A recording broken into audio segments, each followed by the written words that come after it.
Last class में हम लोगों ने इन्वेस्टमेंट डिसीजन कंप्लीट किया जिसमें हमने दो बहुत इंपॉर्टेंट टॉपिक कवर अप किए, factors affecting fixed capital requirement और factors affecting working capital requirement. अगर अभी भी नहीं पढ़े हैं वो दोनों टॉपिक तो जरूर पढ़ने हैं, ठीक है।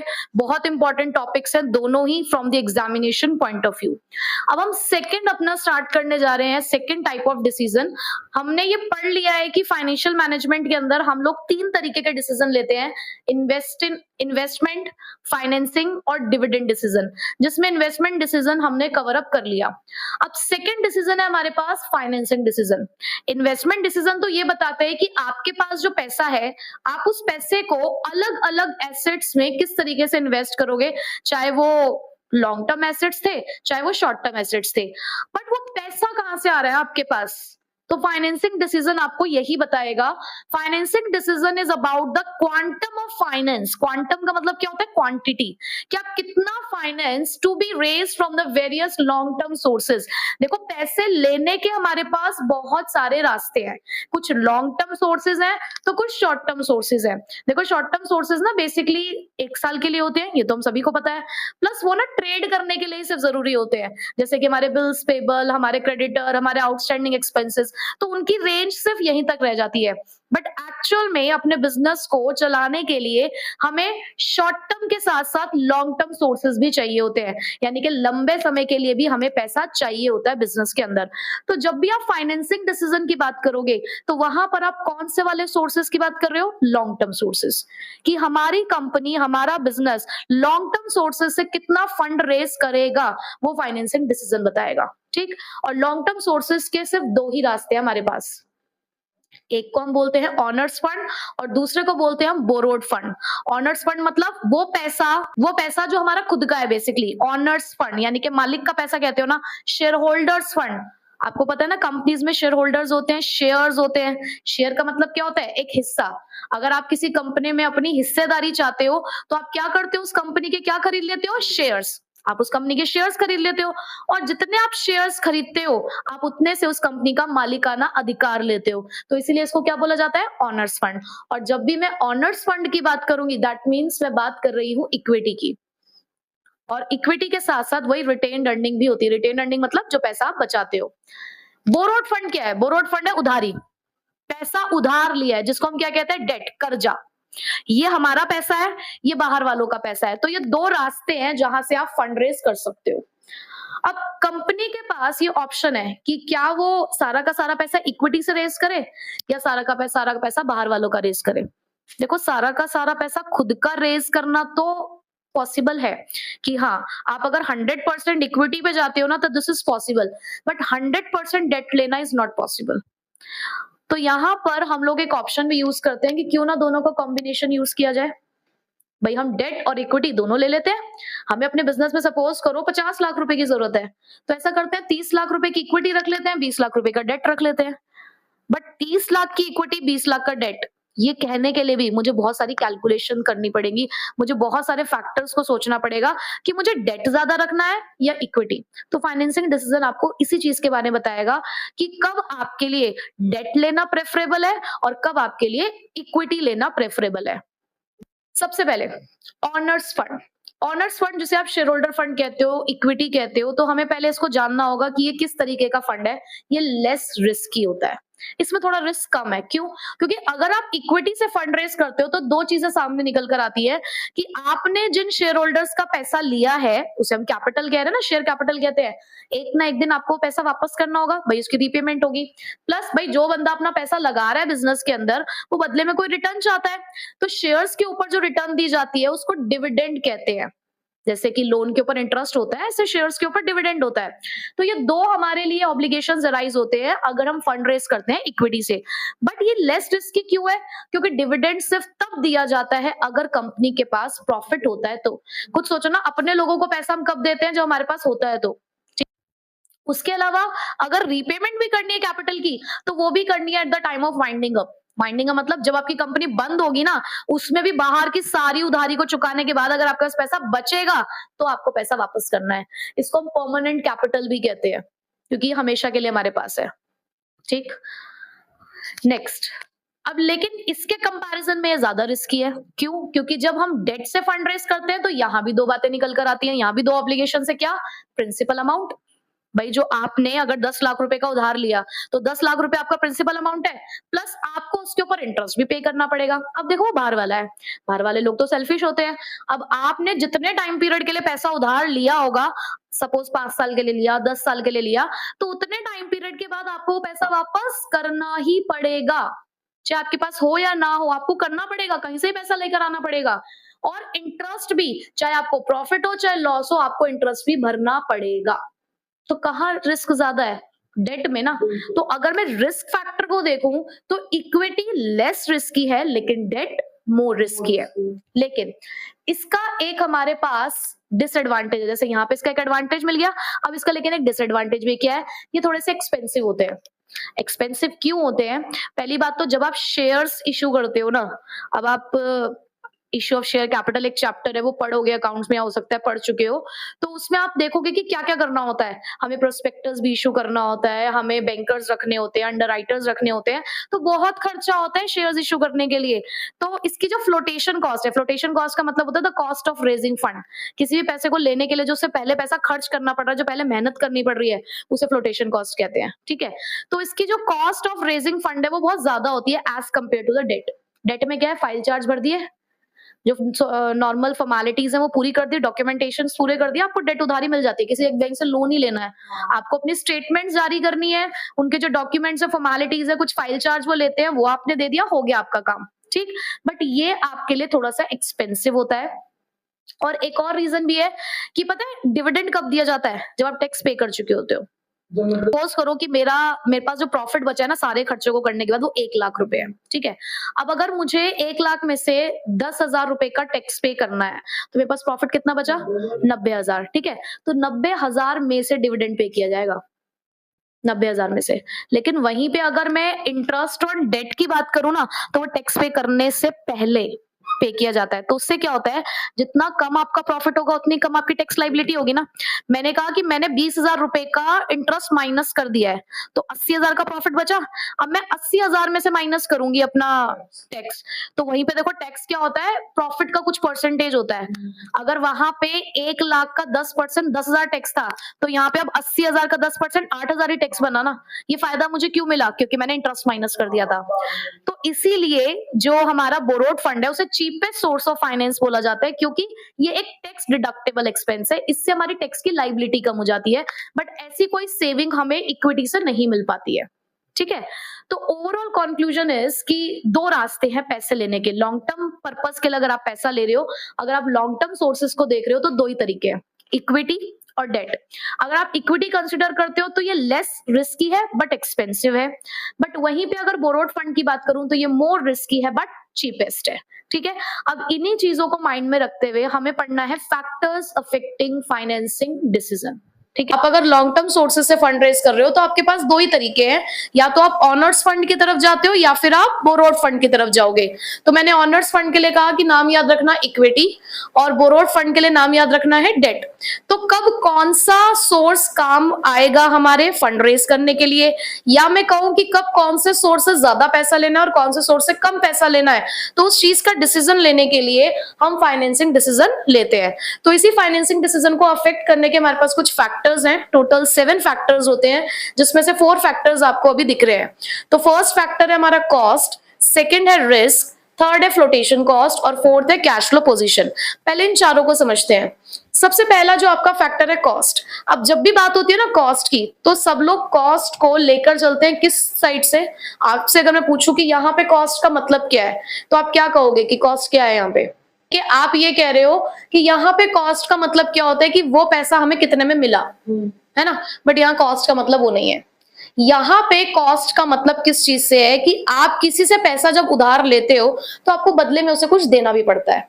अगर आप किसी लेंडर से पैसा बोरो करते हो, पैसा उधार लेते हो, यानी कि आपने कर्जा लिया किसी से, तो कर्जे पे आपको क्या कर्जे पे आपको क्या देना होता है? ब्याज, यानी कि इंटरेस्ट पे करते हो। इसी तरीके से जब आप अपनी कंपनी के शेयर्स देते हो तो शेयर्स के बदले में, शेयर कैपिटल जब आप इशू करते हो तो उसके बदले में आपको डिविडेंड देना होता है। भाई अगर कोई भी बंदा अपना पैसा आपको देगा इस्तेमाल करने के लिए तो आपको उसको कुछ रिटर्न देनी है ना।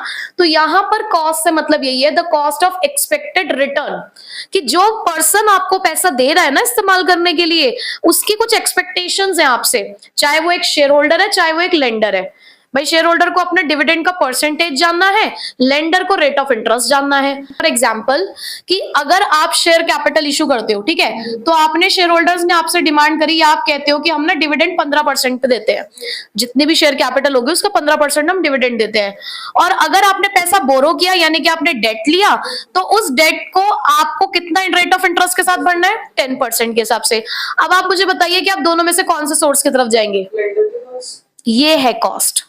आपको कौन सा सोर्स सस्ता पड़ रहा है, इन फ्यूचर आपको उसके ऊपर कुछ रिटर्न देना है उसको, तो कौन सा सोर्स आपको चीपर पड़ता है। तो जब आप कॉस्ट को कंसिडर करते हो ना, कि मतलब आपके माइंड में फैक्टर है कॉस्ट, कि मुझे दोनों में से किसी सोर्स से पैसा लेना है, तो मेरे माइंड में है कि मैं कौन सा फैक्टर लेके चल रही हूँ उस चीज के लिए? कॉस्ट। कि कौन सा सोर्स मुझे सस्ता पड़ेगा, को जो भी सोर्स आपका चीपर होगा, चाहे वो डेट हो चाहे वो इक्विटी हो, आप उसी की तरफ ही जाओगे। एक प्रूडेंट फाइनेंशियल मैनेजर हमेशा उसी सोर्स को सिलेक्ट करेगा जो चीपेस्ट होगा। ठीक है। नेक्स्ट, रिस्क की बात करते हैं, खतरा। अभी जो रिस्क होते हैं दो तरीके के होते हैं, बिजनेस रिस्क और फाइनेंशियल रिस्क। बिजनेस रिस्क का मतलब होता है कि जहां पर आप अपनी फर्म की इनएबिलिटीज को शो करते हो कि वो अपने फिक्स्ड ऑपरेटिंग कॉस्ट भी नहीं भर सकती। फिक्स्ड ऑपरेटिंग कॉस्ट मतलब जो खर्चा आपको अपने बिजनेस ऑपरेशन के लिए करना ही पड़ता है। जैसे कि अगर आपने बिल्डिंग रेंट पे ले रखी है, फैक्ट्री रेंट पे ले रखी है, जगह रेंट पे आपकी बिजनेस की, तो आपको उसके ऊपर रेंट भरना पड़ता होगा। आपने अपने यहाँ पे एम्प्लॉइज रखे हुए हैं, आप उनको सैलरी पे करते हो। आपने अपने सामान का इंश्योरेंस करा रखा है बिजनेस गुड्स का, तो उसके ऊपर इंश्योरेंस प्रीमियम भरना पड़ता होगा आपको। तो ये आपके फिक्स्ड ऑपरेटिंग कॉस्ट है। तो अगर आप अपने फिक्स्ड ऑपरेटिंग कॉस्ट को भी नहीं भर पा रहे हो, इसका मतलब आप बिजनेस रिस्क में हो, कहीं ना कहीं आपके ऑपरेशंस में प्रॉब्लम है। इसे ऑपरेटिंग रिस्क भी कहा जाता है। फाइनेंशियल रिस्क कब आता है? जब आप कर्जा लेते हो। जब भी आपके ऊपर डेट बर्डन्स आते हैं, उधारी आती है, तो ही फाइनेंशियल रिस्क बढ़ता है। तो फाइनेंशियल रिस्क आपकी उस इनएबिलिटी को शो करेगा जब आप अपने फाइनेंशियल चार्जेस को पूरा नहीं कर पाओगे, कि आपने किसी से पैसा उधार लिया है लेकिन आप उसके ऊपर इंटरेस्ट ही नहीं भर पा रहे हो, तो दैट मींस आप हो फाइनेंशियल रिस्क में। ठीक है।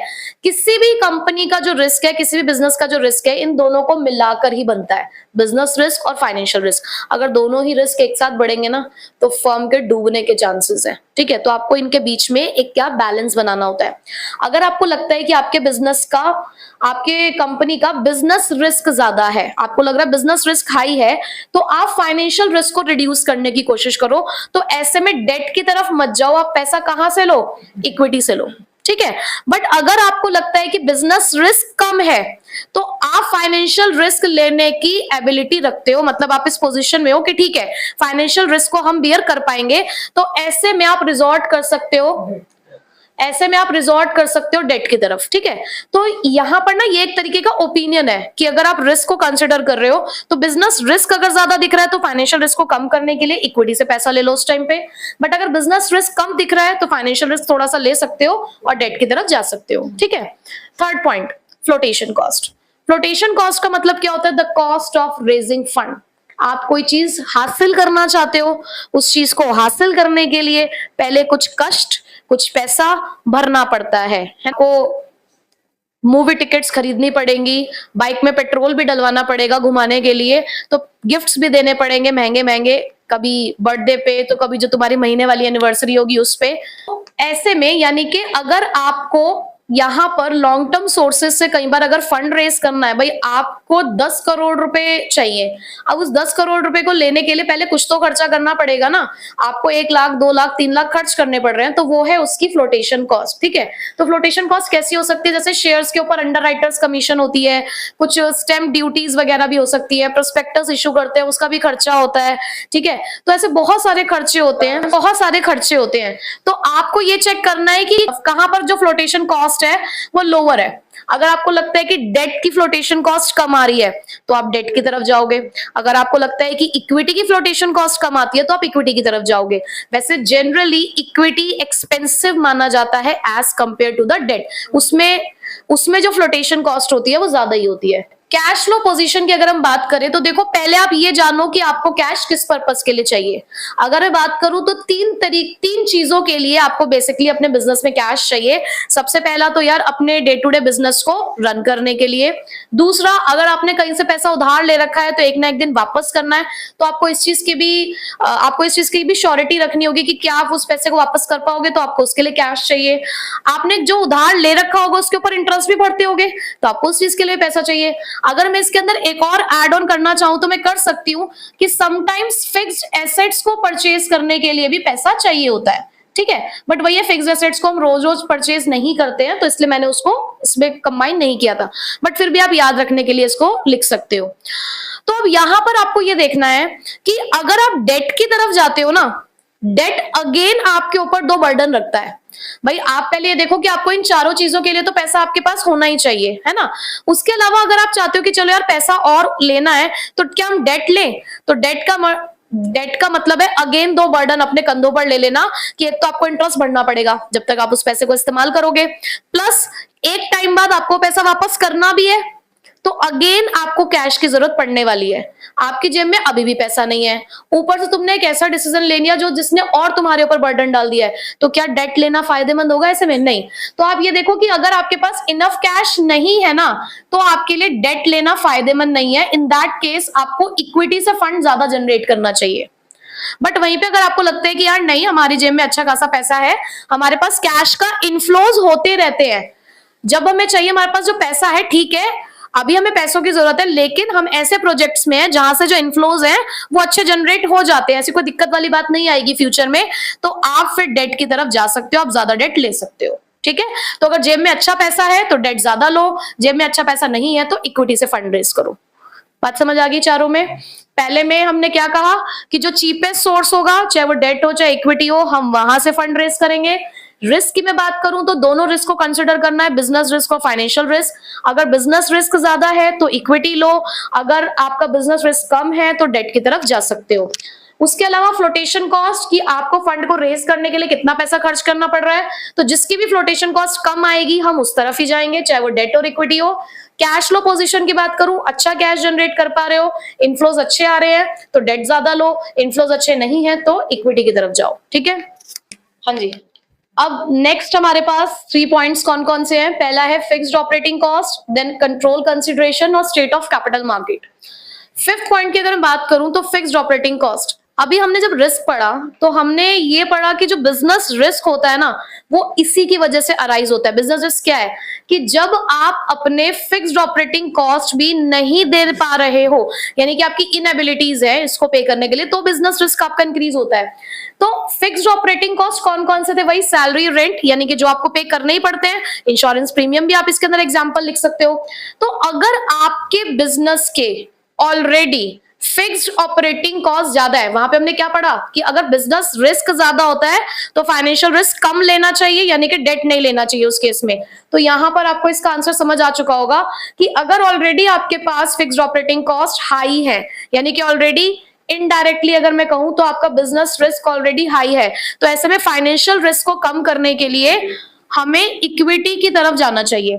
बट वहीं पे अगर आपको लग रहा है कि बहुत ज्यादा फिक्स्ड ऑपरेटिंग कॉस्ट नहीं है तो हम फाइनेंशियल रिस्क ले सकते हैं, तो ऐसे में आप डेट की तरफ जा सकते हो, ठीक है।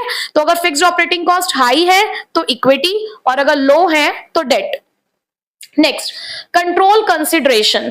अब कंट्रोल का मतलब क्या है कि आपके बिजनेस में जो डिसीजन मेकिंग अथॉरिटी है उसको किसी के साथ शेयर करना। बेसिकली अगर आप शेयर्स इशू करते हो, यहां पर जब मैं शेयर्स की बात कर रही हूं तो मैं इक्विटी शेयर्स की बात कर रही हूं, तो जितना ज्यादा आप इक्विटी शेयर्स को इशू करोगे ना, तो इसका मतलब है कि आप अपने कंपनी के अंदर जो हिस्सेदारी है वो लोगों के साथ शेयर कर रहे हो, यानी कि डिसीजन मेकिंग में आप उनको पार्टिसिपेट करा रहे हो, तो ये डिल्यूट करता है आपके कंट्रोल को, ठीक है। तो अगर पर वहीं पे अगर मैं डेट की बात करूं, आपने किससे उधारी लिया, कर्जा लिया, कर्जे वाले को तो क्या चाहिए भाई, उसको उसका इंटरेस्ट भरते रहो, और एक टाइम बाद जब उसने पैसा मांगा अपना, मतलब जितने टाइम के लिए आपने पैसा लिया था, आप उसका पैसा वापस कर देना, वो आपकी कंपनी में झांक कर भी नहीं देखेगा। तो अगर आप किसी के साथ अपनी कंपनी का कंट्रोल शेयर करने के लिए रेडी हो, आपको कोई प्रॉब्लम नहीं है कि ठीक है हमें तो पैसों से मतलब है, हम अपनी हिस्सेदारी किसी और के साथ बांट सकते हैं, तो ऐसे में आप इक्विटी की तरफ जाएंगे। बट अगर आपको नहीं चाहिए कि हमारे हाथ से हमारा कंट्रोल जाता रहे, तो ऐसे में हम किसकी तरफ जाएंगे, हम डेट की तरफ जाएंगे। ठीक है, बिल्कुल लॉजिकल है, आपको याद कैसे करना है इसको समझ के, ठीक है, रट्टा नहीं मारना कुछ भी।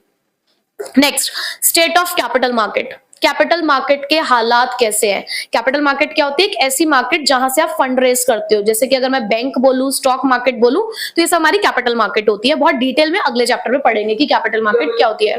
तो स्टेट ऑफ कैपिटल मार्केट की बात करूं तो दो तरीके की सिचुएशन दिखती है हमें कैपिटल मार्केट के अंदर, बुलिश और बेयरिश। बुलिश का मतलब होता है स्टॉक प्राइसेस जब बढ़ रहे होते हैं, यानी कि मार्केट में आपके शेयर्स की जो प्राइस है वो बढ़ रही है, और बेयरिश का मतलब होता है कि जहां पर आपके शेयर्स की प्राइस घट रही है। अब अगर आप मार्केट में पैसा लेने के लिए निकले हो, आपके पास जो शेयर है, अगर आपको उनका पैसा ज्यादा मिलेगा तो बेचोगे या कम मिलेगा तो बेचोगे? ज्यादा मिलेगा। कहां ज्यादा पैसा मिलता है? बुलिश की कंडीशन में ही आपको आपके शेयर्स के बदले में ज्यादा पैसे मिलते हैं। तो जब आप बुलिश फेज में होते हो ना, तो आपको इक्विटी ज्यादा प्रेफर करनी चाहिए ओवर डेट, यानी कि आप डेट से कम फंड रेज करने की कोशिश करो और इक्विटी की तरफ ज्यादा जाओ। बट वहीं पे बियरिश वाले केस में आपको पता ही है कि आपके शेयर की प्राइस आपको ज्यादा नहीं मिलने वाली है, तो ऐसे में इक्विटी की तरफ कम जाना चाहिए और डेट से फंड ज्यादा रेज करना चाहिए। ठीक है, तो ये 7 पॉइंट्स थे हमारे, जो वो फैक्टर्स हैं जो हमारे फाइनेंसिंग डिसीजन को अफेक्ट करते हैं। तो अभी के 3 में क्या पढ़ा कि फिक्स्ड ऑपरेटिंग कॉस्ट अगर हाई है तो इक्विटी, लो है तो डेट, कंट्रोल शेयर करना चाहते हैं तो इक्विटी, नहीं करना चाहते तो डेट। अगर बुलिश फेज है यानी कि शेयर प्राइस हाई है तो इक्विटी ज्यादा लेंगे, डेट कम लेंगे। बेयरिश, प्राइस ज्यादा नहीं मिल रही है शेयर्स की तो इक्विटी कम, डेट ज्यादा। ठीक है, तो ये 7 आपके कौन से थे फैक्टर्स अफेक्टिंग फाइनेंसिंग डिसीजन। हमने 2 डिसीजन कर लिए हैं, इन्वेस्टमेंट डिसीजन और फाइनेंसिंग डिसीजन। अब तीसरा डिसीजन बचा है मेन, जो कि इंपॉर्टेंट है, डिविडेंड डिसीजन। अब हमारा थर्ड डिसीजन है डिविडेंड डिसीजन। हमने ये देख लिया कि अगर हमें लॉन्ग टर्म सोर्सेज से फंड रेज करना है तो कितना फंड रेज करना है, कहां से, हम डेट कितना लेना चाहते हैं और इक्विटी कितना लेना चाहते हैं, हमने वो फैक्टर्स पढ़ लिए। हमने ये भी पढ़ लिया कि जब हमारे पास पैसा आता है तो वो अलग अलग एसेट्स में किस तरीके से इन्वेस्ट किया जाता है। ये सारे ही काम करने के बाद भी हमारे पास कुछ प्रॉफिट बचता है। तो अब आता है हमारे पास तीसरा डिसीजन, जिसमें हमें ये डिसाइड करना है कि जिन लोगों ने आपको पैसा दिया है, आपने लॉन्ग टर्म सोर्सेज में 2 फैक्टर्स देखे थे, 2 कंपोनेंट्स देखे थे कि 2 जगह से लॉन्ग टर्म सोर्सेज से पैसा आ सकता है, डेट और इक्विटी। चलो, जो डेट वाले होते हैं उनको तो आप इंटरेस्ट दे देते हो, जब आप अपने सारे खर्चे कर रहे होते हो, जब उनको प्रॉफिट एंड लॉस अकाउंट में लिखते हो तो इंटरेस्ट ऑन बोरोइंग्स भी आप लोग लिखते हो। ठीक है, लेकिन बात आती है इक्विटी वालों की। इक्विटी मतलब जिन्होंने आपके शेयर्स में पैसा लगाया है, जिन्होंने शेयर कैपिटल में पैसा लगाया है, तो वो लोग भी तो पैसा मांगेंगे ना, उनको भी तो हमें कुछ रिटर्न देना है, और उस रिटर्न को हम क्या बोलते हैं, डिविडेंड। तो अब इस डिसीजन के अंदर हमें यह डिसाइड करना है कि प्रॉफिट का कितना पार्ट आप एज अ डिविडेंड अपने शेयर होल्डर्स को डिस्ट्रीब्यूट करना चाहते हो और कितना पार्ट आप अपने बिजनेस में फ्यूचर के लिए सेव करना चाहते हो। देखो, आपके पास जब लास्ट में प्रॉफिट बच जाता है ना, आफ्टर टैक्स कहने का मतलब आप अपने सारे खर्चे कर चुके हो, आपने बोरोइंग्स के ऊपर इंटरेस्ट तक दे दिया है, और जितने भी आपके नॉर्मल खर्चे होते हैं अपने बिजनेस को चलाने के लिए, वो सारे खर्चे आप कर चुके हो। अब उसके बाद आपने टैक्स भी पे कर दिया, उसके बाद भी आपके हाथ में प्रॉफिट है। तो अब आपको ये डिसाइड करना है ना कि शेयर होल्डर्स को कितना देना है और अपने पास फ्यूचर में सेव करके कितना रखना है। तो डिविडेंड डिसीजन इसी के बारे में है। It is deciding about how much of the profit earned by the company after paying tax, कि टैक्स को पे करने के बाद हमारी कंपनी के पास जो प्रॉफिट बचता है उसमें से कितना profit is to be distributed to the share holders, कितना आप शेयर होल्डर्स में बांटेंगे, and how much of it should be retained in business, और कितना पैसा आप बिजनेस में बचा कर रखोगे। सीधी सी बात है, आपके पास प्रॉफिट आफ्टर टैक्स है, आपको 2 ही काम करने हैं। आपको ये डिसाइड करना कि कितना परसेंटेज आप डिविडेंड डिस्ट्रीब्यूट करोगे और कितना अपने पास एज अ सेविंग आप अपने पास रखोगे, जिसे हम रिटेन अर्निंग कहते हैं, ठीक है। तो यहाँ पर ना एक थोड़ा सा अगर आप हायर स्टडी जब करेंगे तो आपको पता चलेगा, हमें डिसाइड करनी होती है डिविडेंड पे आउट रेशो, ठीक है, डिविडेंड पे आउट रेशो, और एक होती है रिटेंशन रेशो। जैसे मैंने कहा कि हमारी पे आउट रेशो है 60%, तो इसके कहने का मतलब है कि आप अपने प्रॉफिट का 60% डिविडेंड दे देते हो और 40% रिटेन कर लेते हो।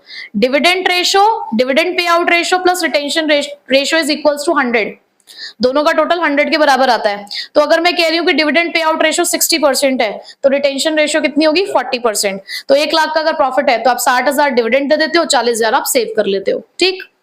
अब ऐसे कौन से फैक्टर्स होंगे जो इस डिसीजन को लेते टाइम भी आपको कंसिडर करने होते होंगे। तो अब यहां पर हम वही फैक्टर्स के बारे में पढ़ेंगे कि वो कौन से फैक्टर्स हैं जो आपके इस डिसीजन को अफेक्ट करेंगे। तो ऐसे टोटल हमारे पास 11 फैक्टर्स हैं। तो स्टार्ट करते हैं हम उन फैक्टर्स से। तो सबसे पहला फैक्टर हमारे सामने है अमाउंट ऑफ अर्निंग। देखो, पैसा बांटना है, और पैसा बांट तभी पाओगे ना जब जेब में होगा, और अगर खुद की जेब में पैसा नहीं होगा तो किसी और को क्या दोगे, ठीक है। तो सबसे पहली चीज यही कि अमाउंट ऑफ अर्निंग्स देखनी है। और अर्निंग्स की जब हम बात करते हैं तो वो सिर्फ करंट नहीं, आप पास्ट अर्निंग भी देखोगे। आप देखोगे आपके पास पुराना पैसा कितना है और अभी फिलहाल आपकी जेब में पैसा कितना है। तो पास्ट प्लस करंट अर्निंग को मिलाकर आपने चेक करना है। अगर आपको दिख रहा है कि अर्निंग्स है अच्छी खासी आपके पास, मोर अर्निंग्स है आपके पास, तो आप डिविडेंड हायर डिक्लेयर कर सकते हो। यहाँ पे ना डिविडेंड को डिक्लेयर किया जाता है, उसके बाद पे किया जाता है, ठीक है। तो आप अगर अर्निंग अच्छी खासी रखते हो अपने पास, तो आप जैसे डिविडेंड पे आउट रेशो है तो ये हायर रख सकते हो। बट अगर आपको दिख रहा है कि अर्निंग्स बहुत ज्यादा नहीं है, तो इन दैट केस आप अपने डिविडेंड पे आउट रेशो कैसे रखते हो, कम रखोगे, ठीक है। जरूरी नहीं है हर बार dividend pay out ratio high ही रखनी है। आप अपनी जेब के हिसाब से देखो कि आपकी जेब में पैसा है देने लायक, तो भाई ज्यादा दे दो। कभी अगर पैसा कम है आपकी जेब में तो कभी कभी कम भी आप रेशो डिक्लेयर कर सकते हो, ठीक है। नेक्स्ट सेकंड पॉइंट है हमारे पास स्टेबिलिटी ऑफ अर्निंग। देखो, दोनों को मिक्स नहीं करना है। एक कहता है अमाउंट के बारे में, यानी कि एक क्वांटिटी के बारे में कहता है, दूसरा पॉइंट कहता है स्टेबिलिटी के बारे में। देखो, हमें लग रहा है कि हमारी कंपनी का ना प्रॉफिट होता है, हर साल हम देख रहे हैं कि कभी 1 लाख प्रॉफिट हो रहा है, कभी 80,000 हो रहा है, कभी 95,000 हो जाता है, कभी 90,000 हो जाता है, कभी 92 हो जाता है। हम ये देख रहे हैं कि 90 से नीचे हमारा प्रॉफिट नहीं जा रहा है, तो इसे बोलेंगे स्टेबिलिटी, कि हाँ ठीक है, हमें ग्राफ अपना पता है, तो उस हिसाब से हम अपना डिविडेंड डिक्लेयर कर रहे हैं। बट अगर आपको ये दिख रहा है कि कभी आपका प्रॉफिट 1 लाख है, तो कभी 80 है, तो कभी 70 है, कभी 60 है, तो कभी 1.5 लाख भी है, इसे बोलेंगे अनस्टेबल डिविडेंड। तो स्टेबिलिटी ऑफ अर्निंग्स के अंदर आपको यह ध्यान रखना है कि अगर आपकी अर्निंग स्टेबल है, जैसे मैंने अभी आपको एग्जांपल दिया कि कभी तो आपका प्रॉफिट एकदम हाई जा रहा है, कभी लो जा रहा है, विच मीन्स कि आपकी अर्निंग स्टेबल नहीं है, तो ऐसे में बहुत ज्यादा डिविडेंड देकर आप अपने शेयर होल्डर्स की उम्मीदों को ना बढ़ाएं, ठीक है। तो अगर आपको दिखता है लेकिन कि हाँ स्टेबल और रेगुलर अर्निंग्स है, आपने अपना ग्रोथ चार्ट बनाया, आपने अपना ट्रेंड चार्ट बनाया प्रॉफिट का, और आपने देखा कि वो जो चार्ट है वो आपको एक स्टेबिलिटी शो कर रहा है, अगर स्टेबिलिटी शो करता है तो आप हायर डिविडेंड दो, उस हिसाब से दो जिस हिसाब से आपकी अर्निंग है। बट अगर आपको दिखता है कि आपकी जो अर्निंग्स है वो स्टेबल नहीं है, इरेगुलर रहती है, कभी बहुत ज्यादा हो जाती है तो कभी बहुत कम हो जाती है, तो इन दैट केस आप डिविडेंड का जो परसेंटेज है उसे लो ही रखो, ताकि शेयर होल्डर्स को भी देखो एकदम से ऐसी बहुत ज्यादा उम्मीदें ना हो आपसे। धीरे धीरे आप उनके ग्रेजुअली आप उनका परसेंटेज इंक्रीज करो, अगर आपको खुद को लगता है कि डिविडेंड्स जो आपकी अर्निंग्स है वो आपकी कैसी है, अनस्टेबल है, ठीक है। Point is stability of dividends. देखो, मैंने ये तीनों पॉइंट ऐसे लिखे हैं कि तीनों पॉइंट में बच्चा मिक्स कर देता है चीजें। पहला अमाउंट ऑफ अर्निंग, पहला बताता है आपकी जेब में पैसा कितना है, पुराना और नया, उस हिसाब से आप डिविडेंड दे रहे हो। दूसरा बताता है कि आपकी अर्निंग का लेवल कैसा है, वो स्टेबल है या अनस्टेबल है। तीसरा डिविडेंड की स्टेबिलिटी के बारे में बात करता है। अब देखो, अगर यहाँ पे आपकी अर्निंग्स चेंज हो रही है तो क्या आपका डिविडेंड भी चेंज नहीं होता होगा, हर बार आपका डिविडेंड भी चेंज होता होगा। बट यहां पे मैं कह रही हूं कि मुझे ना डिविडेंड को ही स्टेबल करना है, कि कम से कम मुझे इतना पता हो कि मेरे पास इतना पैसा मेरी इन्वेस्टमेंट पे आएगा ही आएगा। मैंने अगर 10,000 रुपए लगाए हैं तो मुझे पता है कि 10 के 1,000 रुपए मेरे पास आने ही आने हैं, तो ये एक स्टेबिलिटी है। इसे बोलते हैं कि डिविडेंड पर शेयर फिक्स कर देना, कि आपके हर एक शेयर पे आपको 2 रुपए पर शेयर या 3 रुपए पर शेयर आपको मिल ही रहा है।